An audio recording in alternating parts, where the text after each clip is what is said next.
Terima kasih Yesus.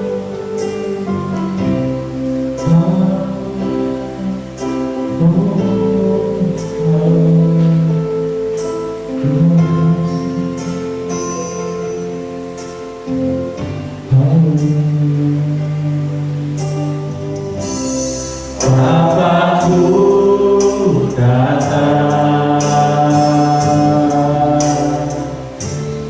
menyembahmu di sini, ku percayakan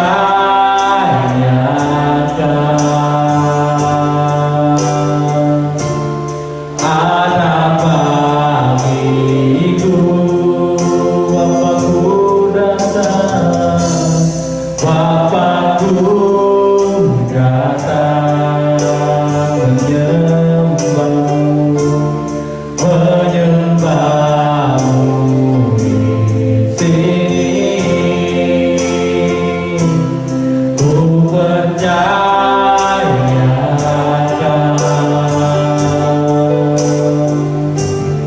ada bagiku dalam semestamu.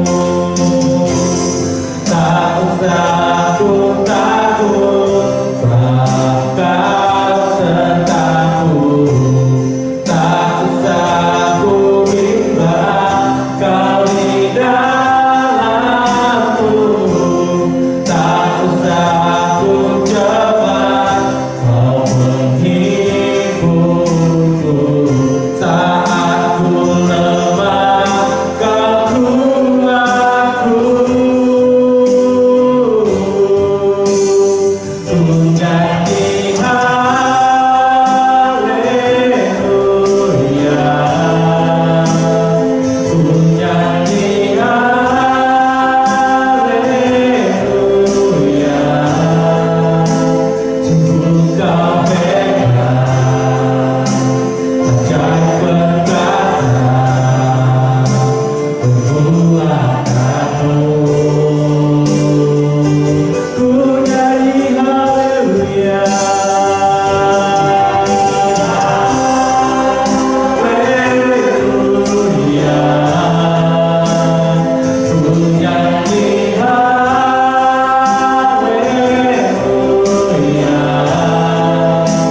Sungguh Kau hebat, ajaib perkasa perbuatanmu. Ku nyanyi haleluya, ku nyanyi haleluya,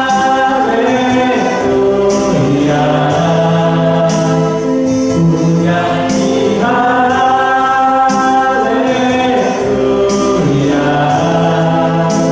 Sungguh Kau hebat, ajaib perkasa perbuatanmu. Ku nyanyi haleluya, ku nyanyi haleluya,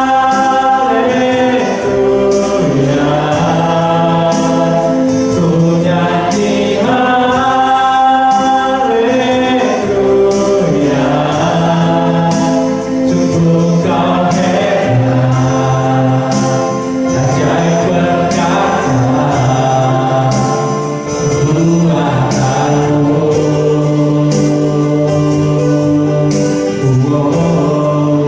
Di hidupku,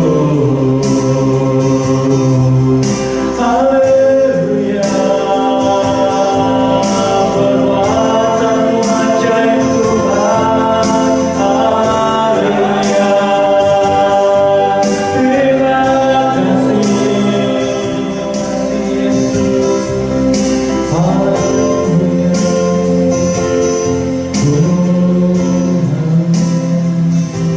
Haleluya. Terima kasih Tuhan. Kami mengakui kehebatan-Mu Tuhan. Kami mengakui kedahsyatan-Mu dalam kehidupan kami. Haleluya. Haleluya. Haleluya. Dengan hormat membuka ibadah kita pada saat pagi hari ini, Bapak Gembala.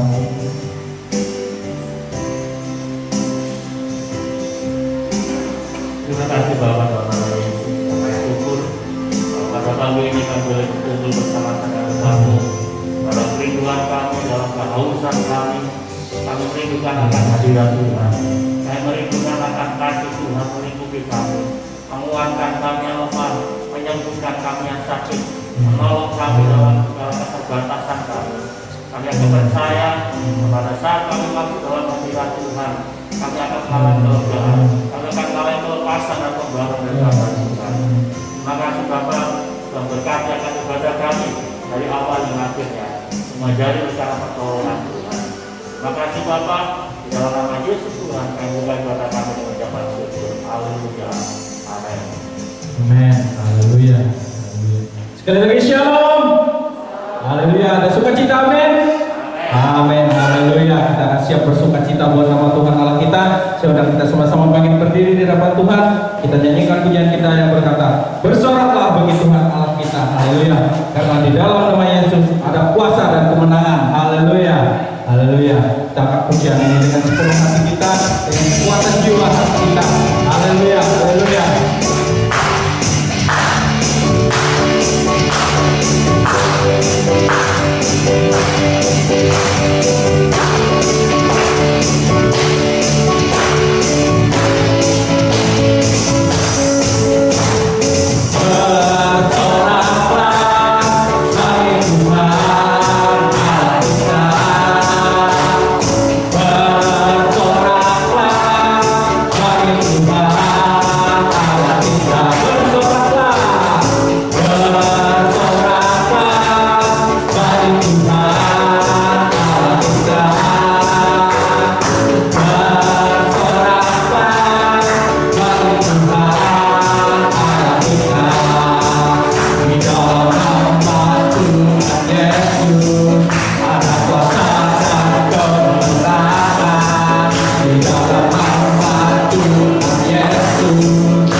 bersorak bagi nama Tuhan Allah kita pada saat ini. Haleluya, haleluya, haleluya.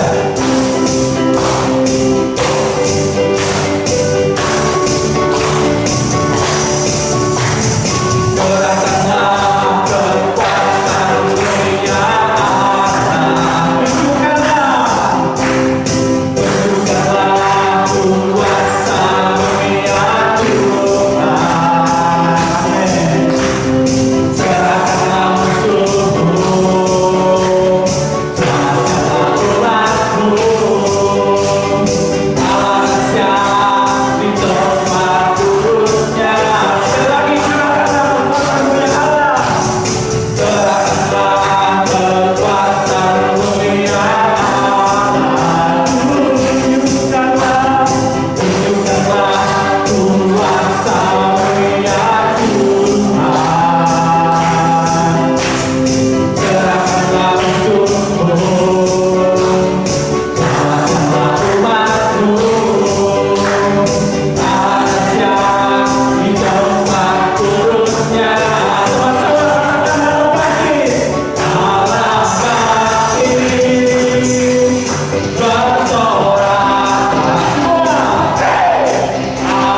boleh berkumpul di tempat ini, gereja Tuhan. Kita boleh bersekutu memuji-muliakan nama Tuhan. Puji Tuhan, saya juga secara pribadi senang ketemu lagi sama teman-teman dari Ibu atas. Lama nggak ketemu ya kan, karena corona ya kan. Tapi puji Tuhan, kalau pada pagi ini kita boleh kembali berjumpa dan bersekutu dalam ibadah kita pada pagi ini. Bapak saudara sekalian, pada pagi ini kita akan belajar tentang firman Tuhan yang berbicara tentang Allah menjadi manusia. Ya. Bapak saudara sekalian, kita akan baca firman Tuhan yang saya ambil dari Injil Yohanes pasal 1 ayat 1. Mari kita akan baca sama-sama satu ayat ini. Injil Yohanes pasal pertama, pasal 1 ayat yang 1. Kita baca sama-sama 1, 2, 3. Pada mulanya adalah firman. Firman itu bersama-sama dengan Allah, dan firman itu adalah Allah. Bapak saudara sekalian, kalau kita merenungkan akan kebenaran firman Tuhan ini, satu ayat ini begitu padat dengan kebenaran. Dikatakan pada mulanya adalah firman. Hal ini berarti bahwa segala sesuatunya diawali dengan firman. Segala sesuatu. Dikatakan firman itu bersama-sama dengan Allah, dan ini yang menjadi kebenaran yang sulit diterima orang pada umumnya. Dikatakan dan firman itu adalah Allah.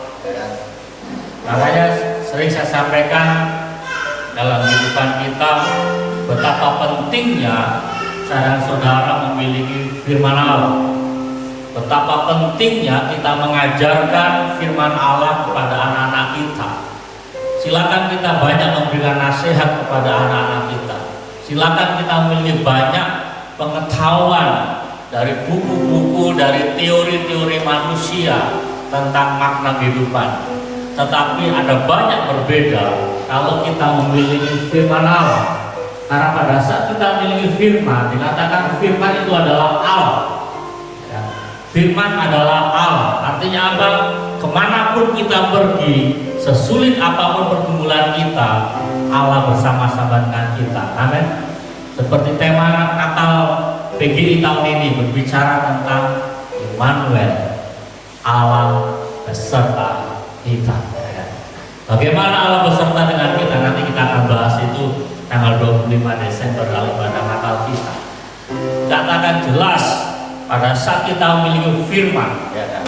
Firman Allah dalam kehidupan kita, jelas firman itu akan melekat dalam kehidupan kita. Nah, Bapak saudara sekalian, dalam buletin saya menuliskan Allah menjadi manusia. Apa yang menjadi tujuannya? Jelas itu berbicara tentang keselamatan kekal bagi umat manusia. Keselamatan menjadi sebuah tujuan akhir dari sebuah kehidupan. Sehingga dalam minggu ini sering saya sampaikan, ada banyak teori-teori, ada banyak pemikiran-pemikiran manusia bagaimana nanti kalau saya mati, saya kemana. Itu berbicara tentang sebuah pertanyaan, itu berbicara tentang sebuah pemikiran bahwa kehidupan di dunia ini adalah sementara. Meskipun ada banyak teori-teori atau keyakinan lain bahwa nanti kalau saya mati saya akan lahir lagi, ya kan? Kalau nanti saya mati saya akan lahir lagi.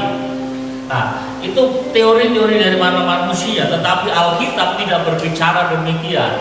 Alkitab berbicara bahwa kehidupan kita di dunia adalah sementara. Ada sebuah kehidupan yang bersifat kekal.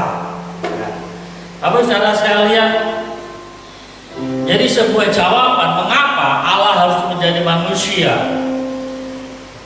Di dalam kitab Kejadian dikatakan, baiklah kita. Kalau kita berbicara tentang Allah Tritunggal, kitab Kejadian sudah ngomong, ya kan? Katakan baiklah kita. Ini berbicara tentang lebih dari satu orang, tetapi dalam bahasa Ibrani ditulis itu bentuk tunggal, bukan jamak. Saudara paham artinya tunggal dengan jamak? Ini hanya khusus untuk Allah. Kalau dalam pengertian manusia kita ya jamak, ya kan? Tetapi dalam bahasa Ibrani ini dibicarakan tentang kata tunggal, sehingga para teolog katakan ini juga sebagai bukti bahwa Allah kita adalah Allah Tritunggal, tiga tapi satu, ya kan? Satu dalam perwujudan tiga pribadi, ya kan? Nah, dikatakan marilah baiklah kita menjadikan manusia menurut gambar dan rupa kita. Oh.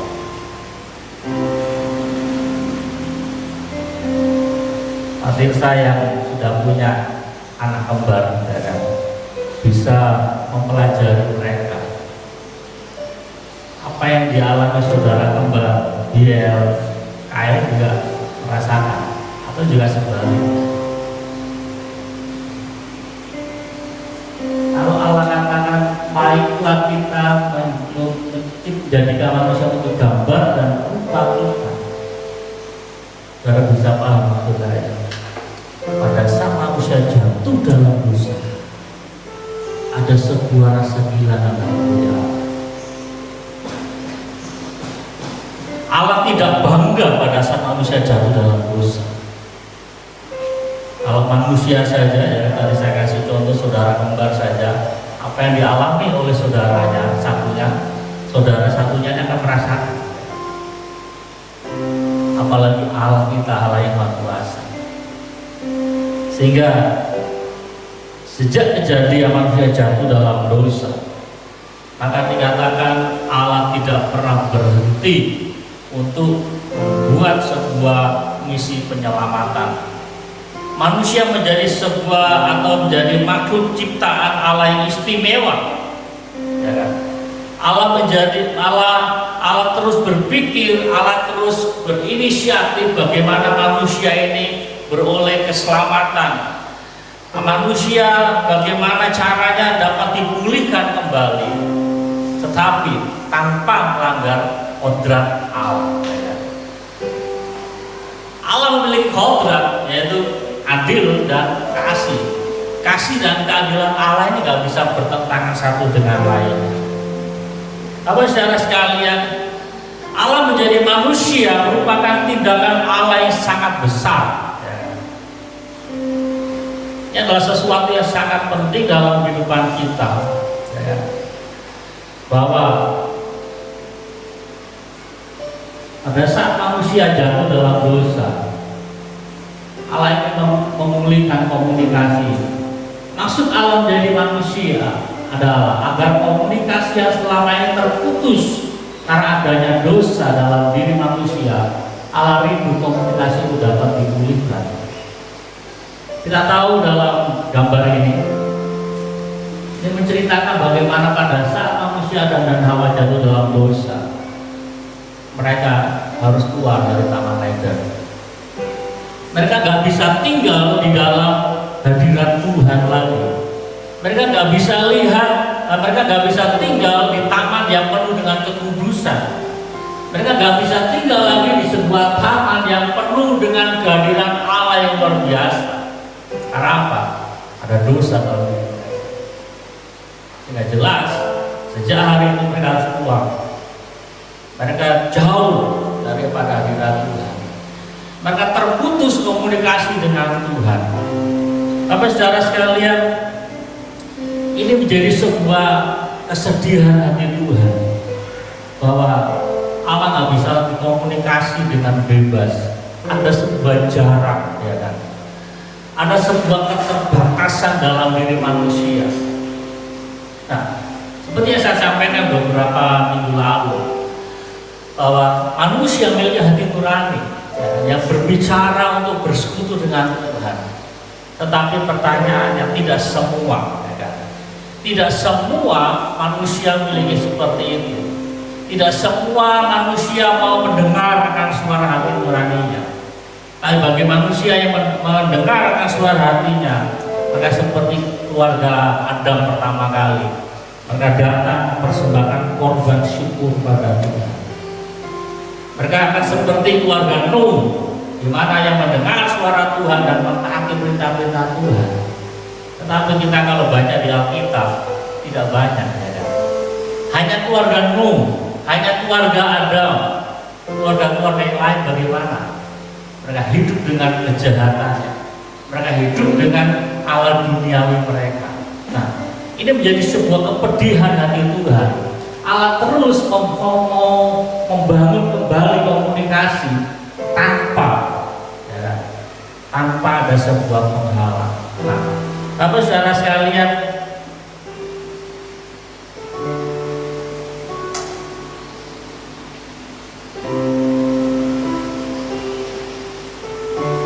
kita akan pelajari.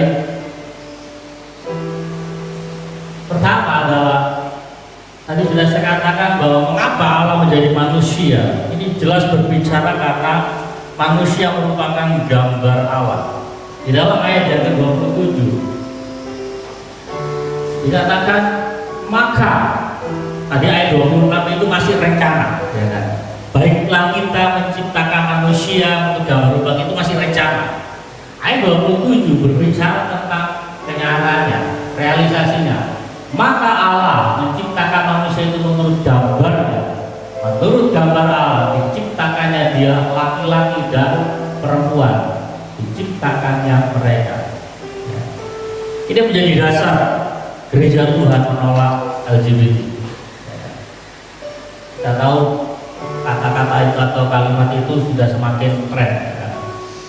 Bahkan bagaimana gerakan LGBT ini terus bergerak dengan sistematis. Mereka masuk di beberapa negara-negara dan masuk di pemerintahan, mereka masuk di parlemen, dan mereka mau mengubah akan undang-undang. Mereka menolak bahwa Tuhan hanya menciptakan laki-laki dan perempuan. Mereka memunculkan teori-teori baru, ya. Makanya pada saat kalau kita masuk dalam pemilihan pileg legislatif, kita mesti kenal betul siapa yang kita pilih. Apakah orang ini masuk kelompok gay atau bukan? Mereka ini masuk orang-orang homoseks atau bukan? Kalau kita salah pilih, mereka akan duduk di pemerintahan dan mereka akan mengubah undang-undang. Dampaknya apa? Baru-baru terjadi, ada seorang guru yang bukan di Indonesia dan di luar negeri. Seorang guru yang negur anak laki-laki yang pakai kutek. Sudah tahu kutek kan? Pewarna di buku. Apa yang dialami guru ini? Dia dipecat dari kerjaan. Karena anak ini adalah kelompok gay.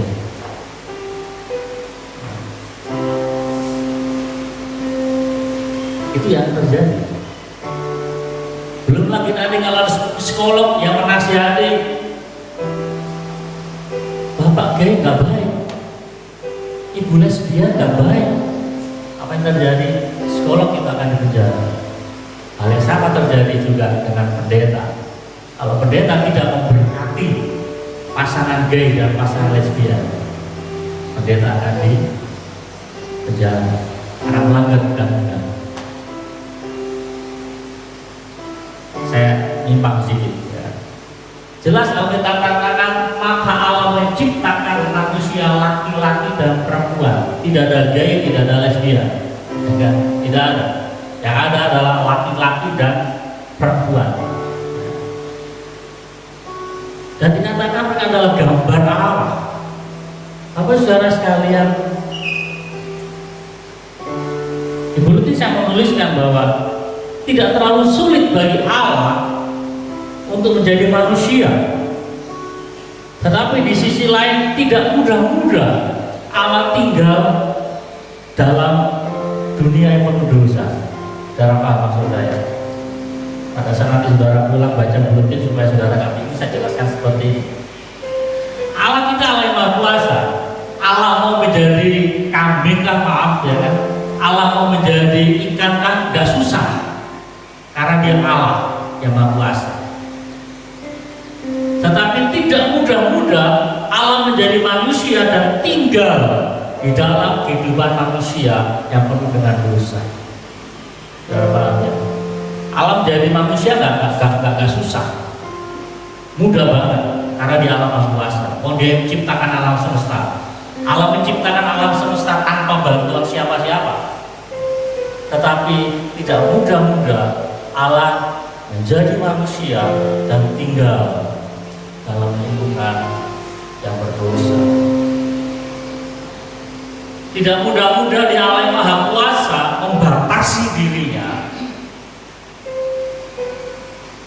dalam kemahakuasaannya. Dia membatasi kekuasaannya. Tapi saudara sekalian, manusia memiliki potensi yang besar untuk dipulihkan dan kembali bersekutu dengan Allah. Hal ini berbeda dengan malaikat. Ketika malaikat yang dipimpin oleh Lucifer jatuh dalam dosa, maka jatuh dalam pemberontakan kepada Allah. Apa yang terjadi? Mereka dikutuk jadi iblis, mereka dikutuk jadi setan, dan tidak ada pemulihan, tidak ada pengampunan. Di dalam analisa saya secara pribadi, aku tak katakan bahwa malaikat adalah manusia makhluk roh, tidak memiliki tubuh, tidak memiliki seperti kita daging. Mereka makhluk roh. Sedangkan berbicara tentang pengampunan dosa, harus ada darah yang dicurahkan. Malaikat tidak memiliki unsur seperti kita manusia yang terdiri dari tubuh, jiwa, dan roh. Malaikat hanya memiliki unsur roh dan jiwa mereka. Mereka tidak memiliki tubuh. Loh Pak, itu di TV ya kan kadang-kadang kita terkecoh dengan informasi. Itu setan bisa bersetubuh dengan manusia. Banyak teori yang berbicara itu. Salah satu teori adalah katakan karena iblis menyerupai. Tetapi kalau malaikat seperti penampakan Abraham didatangi Allah dan malaikat, tadi saya katakan tidak terlalu sulit Allah menampakkan diri dalam wujud manusia. Dia Allah Maha Kuasa, sama juga dengan malaikat. Nah, tetapi wujud asli mereka adalah roh. Mereka hanya mengambil, siapa istilahnya, mengambil tubuh atau wujud jasmani manusia. Tapi wujud asli mereka adalah roh. Tapi saudara sekalian, hal yang sama juga dengan ciptaan Allah yang lain, berbicara tentang binatang dan tumbuh-tumbuhan. Mereka memiliki tubuh jasmani, tetapi mereka tidak memiliki roh. Sehingga kalau hari ini kita potong ayam, kita potong sapi, ya sudah lenyap mereka. Tidak ada unsur kekekalan dalam diri mereka. Yang bersifat kekal hanyalah roh. Mengapa? Hanya roh yang bersifat kekal. Kita tahu pada saat Allah menciptakan Adam, dikatakan maka Allah menghembuskan nafas. Nah, nafas itu berbicara tentang roh Allah yang menghidupkan akan tubuh manusia. Itu yang bersifat kekal. Jadi kalau kita mikir mengapa roh itu kekal? Karena dia berasal dari Allah dan Allah adalah kekal. Nah, tapi saudara sekalian, jadi dalam pelayanan Tuhan Yesus juga selama 3,5 tahun, ya, ini contoh kecil yang ingin Tuhan pulihkan dalam kehidupan manusia. Tuhan berbicara dengan Nikodemus tentang apa? Kelahiran baru. Tuhan berbicara hal yang mendasar di dalam sebuah perubahan diri manusia, yaitu kelahiran baru. Dia berbicara dengan seorang tokoh agama, seorang ahli akan hukum Allah, berbicara tentang kelahiran baru. Tujuannya apa? Bahwa setiap manusia harus mengalami kelahiran baru. Kelahiran bukan berarti tentang jasmaninya. Itu yang dipikirkan oleh Nikodemus. Dia katakan, guru, bagaimana saya sudah tua ini harus masuk kembali ke dalam rahim ibu saya dan lahir lagi. Dan Yesus katakan, bukan. Dan jasmani, kelahiran jasmani. Tetapi kelahiran baru berbicara tentang air dan roh. Berbicara tentang firman Allah yang kita terima dan roh kita yang diperbarui. Dan Tuhan juga berbicara dengan perempuan Samaria. Berbicara tentang apa? Tentang penyembahan yang benar. Saya ambil dua contoh ini menjadi hal yang penting yang harus dialami oleh seorang Kristen. Seorang yang percaya pada Tuhan harus mengalami minimal dua hal ini, ya. Kelahiran baru dan penyembahan yang benar. Tapi saudara sekalian, Tuhan katakan pada perempuan Samaria ini, engkau katakan bahwa kalian menyembah di gunung, ya. Dan orang-orang Israel katakan kami menyembah di Yerusalem karena di Yerusalem ada bait Allah. Tetapi Yesus katakan kepada perempuan Samaria, sudah saatnya dan sudah tiba waktunya penyembah-penyembah benar harus menyembah Allah di dalam roh dan kebenaran. Mengapa menyembah Allah dalam roh? Karena Allah itu roh, dan saudara bisa lihat dalam Yohanes pasal 4 ya kan, ayat 24 bahwa Allah itu roh, dan barang siapa menyembah Dia harus menyembah di dalam roh dan kebenaran. Hari ini kita ibadah secara fisik, ya, tetapi rindukan bahwa roh kita juga menyembah pada Tuhan. Saya katakan percuma kita hadir secara fisik di gereja, tetapi pikiran dan roh kita tidak ada di tempat ini. Kita tidak menyembah Tuhan. Kita masih memikirkan akan hal-hal yang lain. Saya tahu kita punya banyak pergumulan, ya kan? Saya tahu kita punya banyak masalah dalam kehidupan kita. Tetapi mari pada saat kita datang ke hadirat Tuhan, tubuh, jiwa dan roh kita menghadap pada Tuhan. Seperti 2 minggu lalu saya sampaikan, pada saat kita memuji Tuhan, mari kita memuji Tuhan jangan karena diperintah oleh WL, ya kan? Tetapi mari kita nyanyikan pujian yang katakan, betapa baiknya Engkau Tuhan. Tuhan dalam hati menjerit, masalah saya banyak Tuhan, ya kan? Tetapi mulut kita katakan, betapa baiknya Engkau Tuhan. Artinya apa? Kita sementara memperkatakan firman. Fakta kehidupan kita ada banyak masalah. Fakta kehidupan kita itu penuh dengan pergumulan. Tetapi pada saat kita memuji Tuhan dengan iman kita, dengan roh kita, dengan jiwa kita, kita memaksakan pada tubuh kita bahwa Tuhan adalah baik. Maka disitulah akan terjadi namanya mujizat. Maka disitulah akan terjadi pemutarbalikan fakta. Emang gak gampang? Gak gampang. Tetapi kita harus mengusahakan. Seperti Raja Daud yang katakan, dia perintahkan, hai jiwaku, ya kan? Dia katakan, hai jiwaku, pujilah Tuhan. Mengapa dia katakan, dia perintahkan pada jiwanya, hai jiwaku, pujilah Tuhan? Dia tahu secara fakta dia banyak masalah, tetapi secara kebenaran dia merindukan pertolongan Tuhan. Solusinya apa? Dia paksa jiwanya, katakan, pujilah Tuhan, hai jiwaku. Mari Bapak Saudara sekalian, dua contoh hal di atas merupakan contoh kecil yang mesti dialami oleh setiap manusia. Mengapa?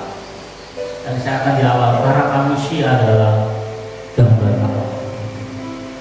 Karena manusia adalah gambar Allah, maka manusia memiliki potensi untuk diubahkan lagi. Untuk apa?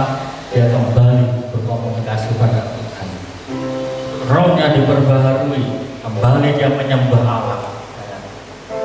Perkara berikutnya, yang kedua adalah mengapa Allah menjadi manusia? Ia membawa hidup kekal. Misi ini yang paling penting, ya kan?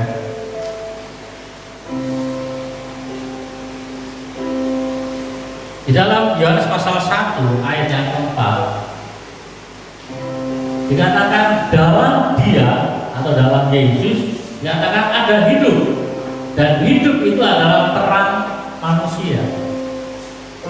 Jadi pada saat Yesus menjadi manusia dikatakan dia membawa hidup. Kita lihat ayat-ayatnya dulu, saya baca. Yohanes pasal 10 ayat yang ke-10 dikatakan pencuri datang hanya untuk mencuri dan membunuh dan membinasakan. Aku datang supaya mereka mempunyai hidup dan mempunyainya dalam kelimpahan. Jelas. Dikatakan aku datang supaya mereka mempunyai hidup dan mempunyainya dalam kelimpahan. Satu ayat lagi, nanti kita baru bahas.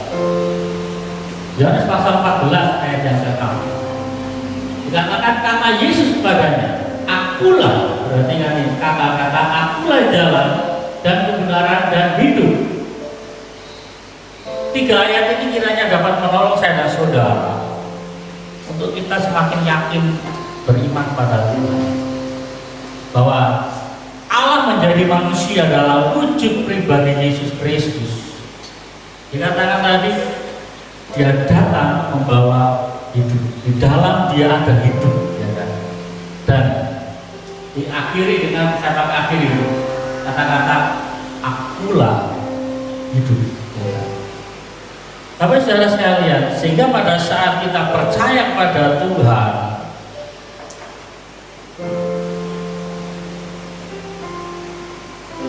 maka manusia rohani kita akan dihidupkan kembali, ya. Ketika manusia Adam dan Hawa dia jatuh dalam dosa, dikatakan oleh firman Tuhan, pada hari kau memakan buah itu pastilah kau mati, ya. Berbicara ayat itu, para penafsir teolog katakan ada 3 pemahaman tentang kematian yang disampaikan.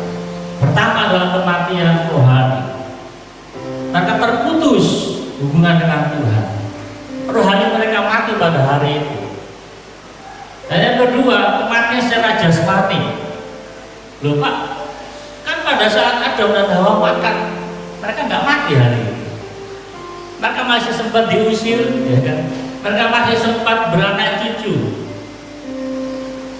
Pernah saya sampaikan, hitungan hari manusia dengan hitungan harinya Tuhan itu 1:1000. Di pandangan Allah 1000 hari buat manusia adalah masih 1 hari di pandangan Tuhan. Dan kita tahu bahwa Adam berumur belum sampai 1000 tahun. Nanti saudara bisa cek umur Adam itu berapa tahun. 900 sekian tahun. Belum nyampe 1000 tahun, artinya belum nyampe 1 harinya Tuhan. Itu kalau kita berbicara tentang tafsir, ya. Jadi Adam tetap mati pada 1 harinya Tuhan, bukan harinya manusia. Dan kematian yang ketiga adalah kematian yang kekal. Nah, tapi saudara sekalian, pada saat manusia Adam dan Hawa ini jatuh dalam dosa, 2 kematian mereka alami, ya, meskipun dalam waktu yang berbeda. Mereka mengalami kematian secara rohani, mereka terputus hubungan dengan Tuhan, dan Tuhan mau ini dipulihkan lagi. Dan puji Tuhan, dalam pembacaan Alkitab kita tahu bahwa manusia Adam dan Hawa dan anak-anaknya mereka kembali bangun hubungan, ya, dipulihkan. tetapi secara jasmani mereka tetap mengalami kematian. Dan yang Tuhan tidak inginkan adalah mereka mengalami kematian secara kekal. Nah, tapi saudara sekalian, sehingga Yesus hadir membawa hidup kekal. Ketika manusia mati tanpa menerima hidup yang kekal, maka manusia akan mengalami kematian yang kekal. Kesempatan pada saat kita masih hidup adalah kita menerima hidup kekal. Siapa hidup kekal itu? Yesus katakan, akulah hidup.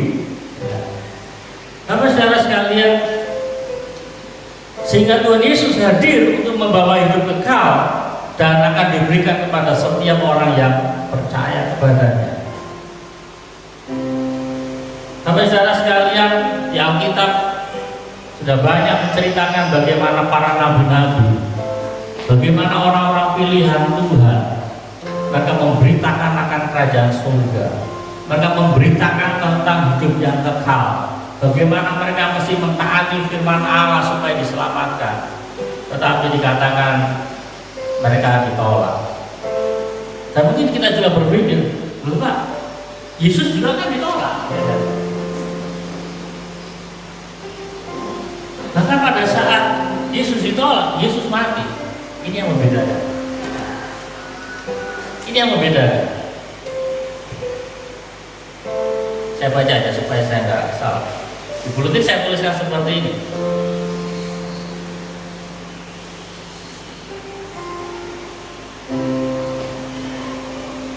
Ketika Tuhan Yesus mati di kayu salib, pintu keselamatan untuk mendapat kehidupan kekal terbuka sampai hari ini. Siapapun yang memberitakan. Tuhan Yesus mati untuk memberikan hidup bagi manusia. Ini yang tidak dipahami oleh manusia dan iblis pada saat itu. Iblis berpikir bahwa pada saat Yesus mati di kayu salib, iblis menang. Padahal inilah rahasianya mendapatkan kehidupan kekal bagi manusia. Kebenaran tentang kematian Yesus ini yang sulit dipahami oleh manusia pada umumnya. Ini yang sulit dipahami. Bagaimana mungkin kalau dia Allah, dia mati di kayu salib? Inilah rahasianya kekristenan. Inilah rahasia Allah tentang kehidupan kekal. Karena pada saat Kristus mati di kayu salib, darahnya tercurah. Tadi saya katakan di awal, pengampunan, penebusan dosa hanya terjadi dengan penumpahan darah.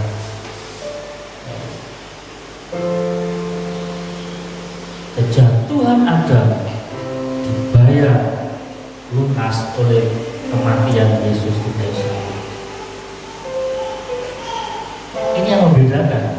Yesus memang ditolak. Bahkan sampai hari ini masih banyak orang yang menolak Yesus. Tetapi dengan Yesus mati di kayu salib, maka pintu keselamatan terbuka. Siapapun yang memberitakan. Tapi saudara sekalian, ini penting kita pahami dalam kehidupan kita. Perkara yang ketiga, mengapa Allah menjadi manusia?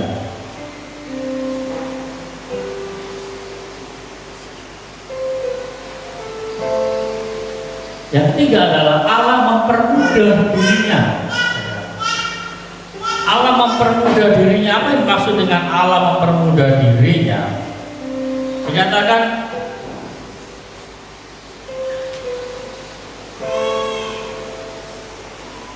Kolose pasal 1 ayat 15, ia adalah gambar Allah yang tidak kelihatan, yang sulung lebih utama dari segala yang diciptakan.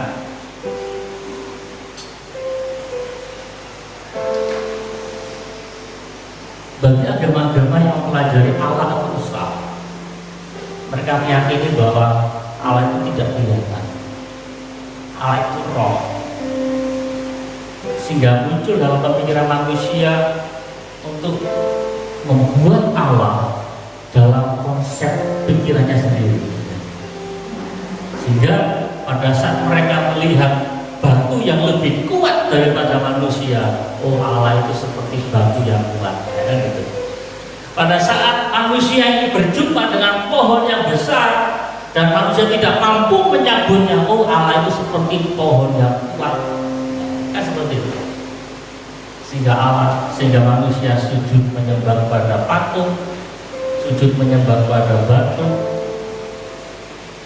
Sujud artinya apa? Sujud dia merendahkan diri di hadapan yang disembah. Dia lebih lemah daripada yang dia sembah. Nah, dikatakan ia adalah gambar Allah yang tidak kelihatan. Allah mempermudah dirinya, memperkenalkan diri, ini loh Allah dalam kehidupan manusia. Supaya apa? Manusia nggak salah tafsir, Allah nggak salah membayangkan seperti apa Allah itu. Yesus dalam wujud manusianya, Allah Tritunggal, dalam penyataannya, dia mempermudah. Oh seperti ini Allah. Kan cocok seperti yang disampaikan dalam kitab Kejadian tadi pasal 1 ayat 26 dan 27. Baiklah kita, ya kan? Jadikan manusia gambar dan rupa kita. Allah mempermudah dirinya. Ada banyak orang berpikir Allah itu abstrak. Namanya sesuatu abstrak. Kalau saudara lihat tulisannya abstrak, kita yang nggak paham seni, saudara lihat, lukisan kayak gini, coret-coret kok mahal banget ya kan? Kenapa? Karena kita nggak ngerti. Kita nggak bisa membaca apa makna daripada lukisan abstrak itu. Hanya orang-orang tertentu, para seniman yang memahami lukisan itu. Dan kita yang nggak paham tentang lukisan abstrak, gini aja kok mahal-mahal banget ya kan? Sampai miliar-miliar ya kan? Kalaupun kita dikasih, paling kita taruh di dapur ya kan? Kita simpan di gudang, karena kita nggak bisa memaknai. Hal yang sama juga dengan manusia kebanyakan, karena Allah itu tidak kelihatan.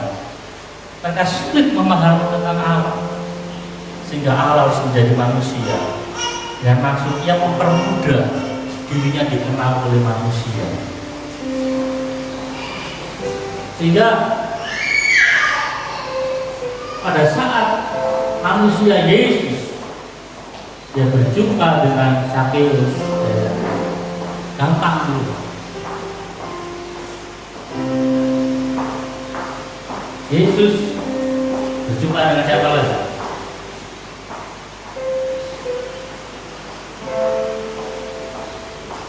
Bahkan pada saat Yesus diurapi oleh perempuan berdosa,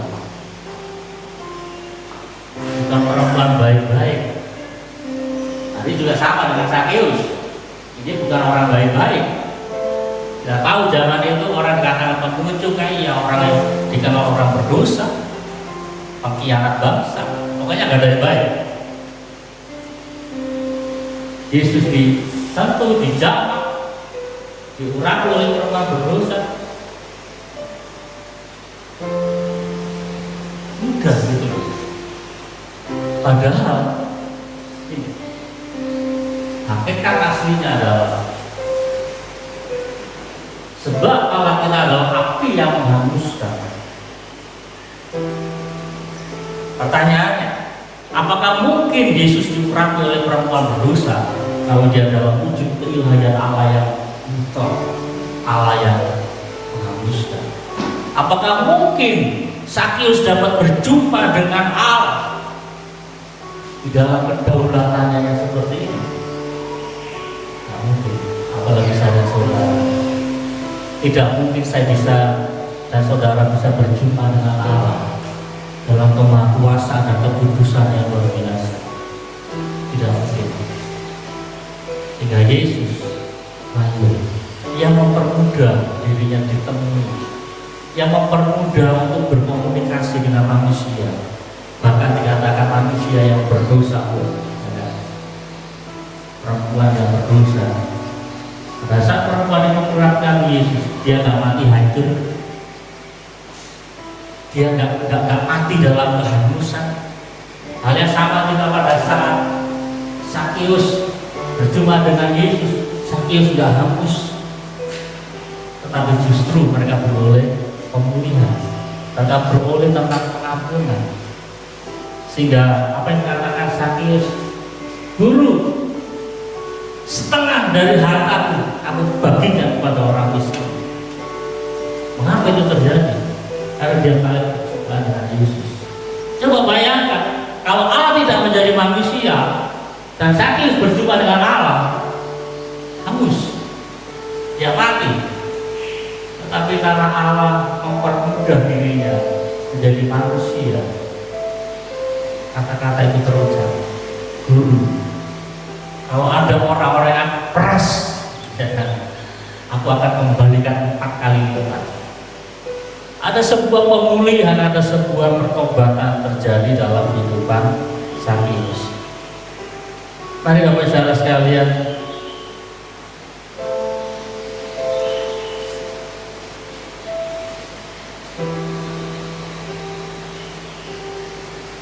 Jadi pasal 27 dikatakan, melainkan telah mengosongkan dirinya dan mengambil rupa seorang hamba dan menjadi dengan manusia. Ia mengosongkan dirinya. Kodrat Allah yang menghanguskan dia tanggung, dia gak bawa dalam dunia. Kodrat Allah yang penuh dengan kedahsyatan yang mengerikan itu, gambaran Allah di dalam perjanjian lama itu, ya. Pada saat umat manusia, orang-orang Israel itu menyembah patung lembu emas, datang ular budak menggigit mereka semua, itu gak dia bawa. Yesus gak bawa.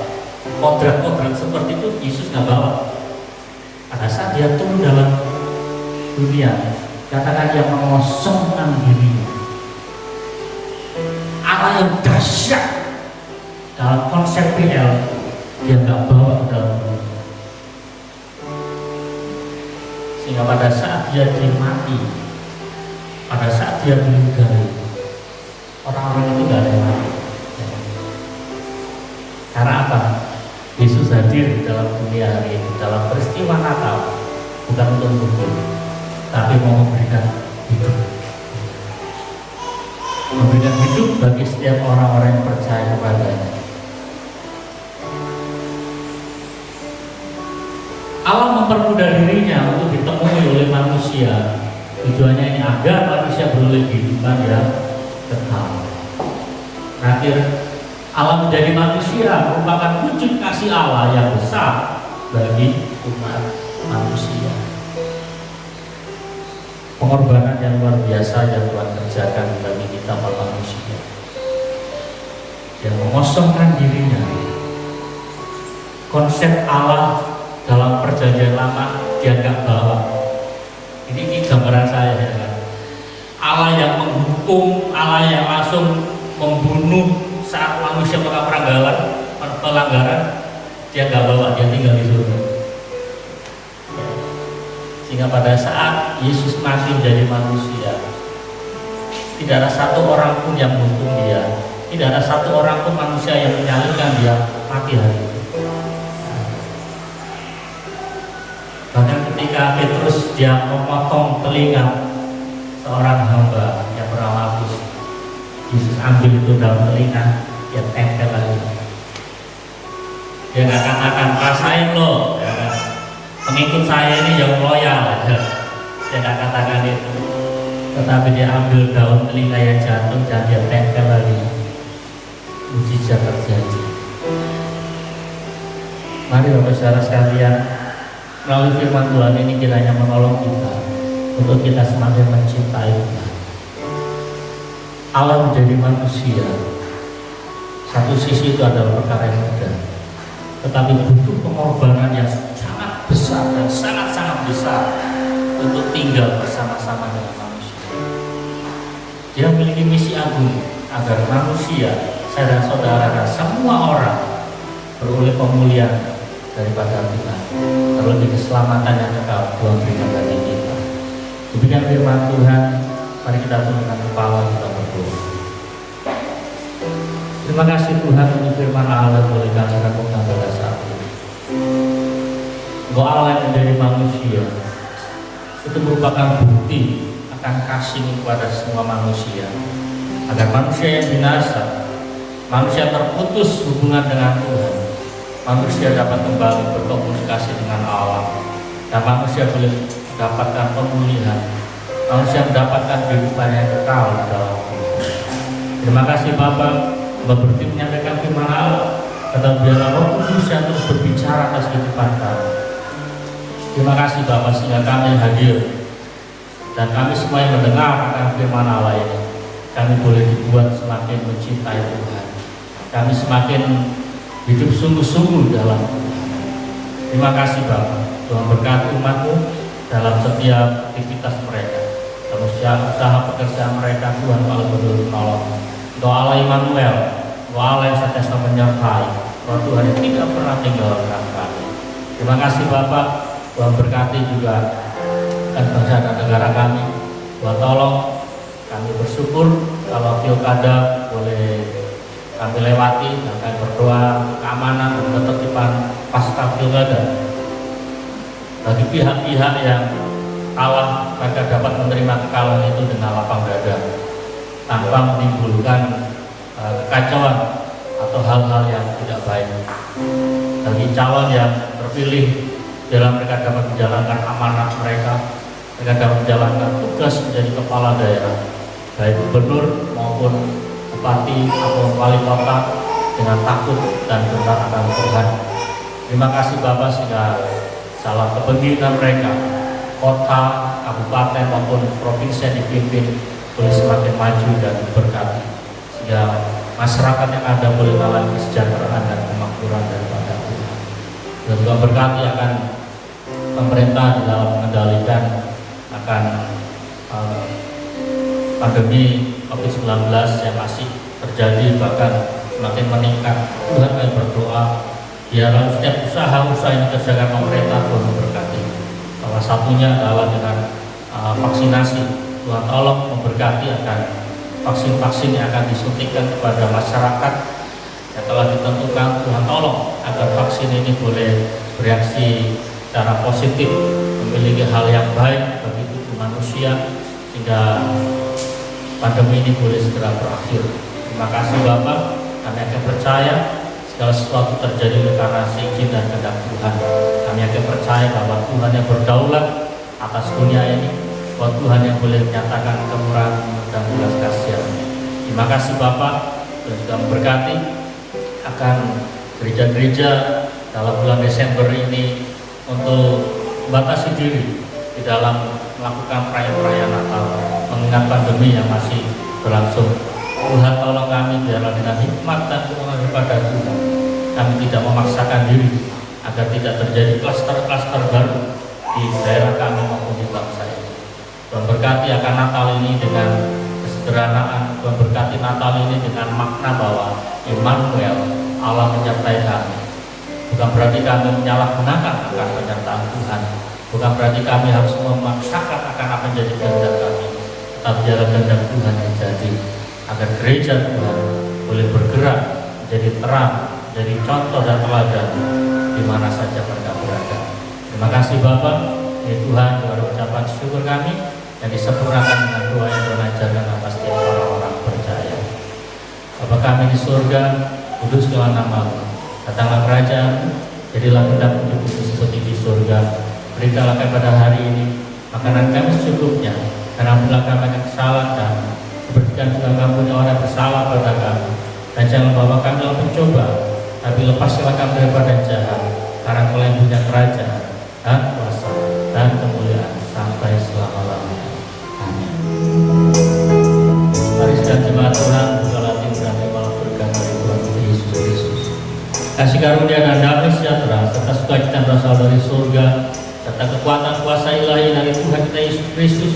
Terimalah berkat Tuhan ini hanya di dalam nama Allah Bapa, dan di dalam nama Anak, dan di dalam nama Roh Kudus, dari pagi ini sampai Tuhan Yesus Kristus datang kedua kalinya. Bapa, terima kasih.